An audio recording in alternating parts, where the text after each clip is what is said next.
चलो 5 पर्चियां कोई एक चाह तक कुछ की आज बिस्मिल्लाह पढ़ दे सख्ती कुछ नहीं है 50 देते ना बिस्कड़ा ने कुछ है वो पैसा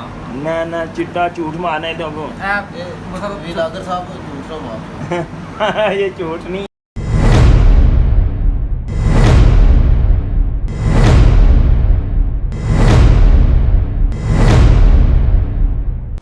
अस्सलाम वालेकुम, उम्मीद करना सारे वालों सो मैं शकील चौधरी तो साथ गिरो मेरा family YouTube channel Shakeel vlog जिन्ना मेरा चैनल सब्सक्राइब नहीं किया जरूर सब्सक्राइब कर सो शेयर कर सो कमेंट कर सो लाइक जरूर कर सो तो जनाब वाला डेली व्लॉगिंग जी हुई वो सारी नजर कर सा तो फिर नए ना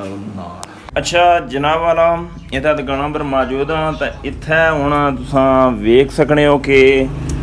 बंदे बहुत सारे इकट्ठे हो गए हैं तो लेकिन ये आने न बई चाह पिलो उस्ताद होरें आने चाह पिलो तो उस्ताद होने थप्पे सन पर्चियां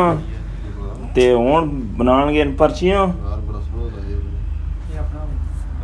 अच्छा Z होइया ए राणा साहब R ना बल्कि S ओ माड़ा दा ना लिख शकील साहब सारे ना जनाब हाजिर मिला उसी को निका बच्ची खाली ये अदरीस साहब उसना भी ना रख उसना भी ना तो सारे उसमें पैसे ना वो निके ना निके ज्यादा एमनाल मौजम डबल इना लिखी उड़े कुछ और उस्मान भी नहीं होना फिर जब उस्मान रखो उस्मान नहीं रखो फिर शिकित मारा तो अपने ना सारे रखना है वो निका मेरा बच्चा गाना बनाया चाह पलाने मैं भी शिकिर दाना मेरे वो बड़ा शिकित दे वो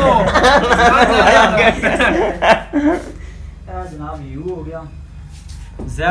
5 वर्षियां जी 5 ना सब मन नहीं ना पर्ची मन नहीं ना मन नहीं है पैसा है भाई पर्चियां आज मन गाना बनाया सीधा पर्ची जड़ा ऐसा इख्तिलाफ हो गया जी पर्ची जड़ा फैसला कर हफ्ते दो चों बताए हैं बैठे हैं चलो फिर पर्चियां काम शुरू करिंदा आज पर्ची बनानी क्या गल होई जी ये ओए आने जी कल्ले पर आज बोझ ना आज पर्ची ना प्यार ना लाया याद अस रोज छने वाना आज पर्ची पर फैसला ना आज पर्ची पर ये तो जिला ही ना को छो ये आने से पर्ची को ये क्या गल है खर्चा जड़ा बचाने पर्ची नहीं फैसला यार कर सी ये भाई ठीक है भाई सारे को जाने ता साहब पे रोटियां खवा इतना पैसे दे यार इतना जड़ा पर्ची पर्ची पर्चियां भी तो कोला पर्चियां भी तो कोला हां जिसने आएगी चलो जिसने ना, तकना सारियां डील ही होना है ना एक एक स्पेलिंग जनाब सारे ने लिखा पहला ते 84 गुणो निका जासी आ निका इधर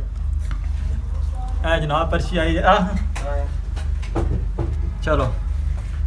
5 पर्चियां कोई एक चाह तक कुछ की आज बिस्मिल्लाह पढ़ दे सख्ती कुछ नहीं है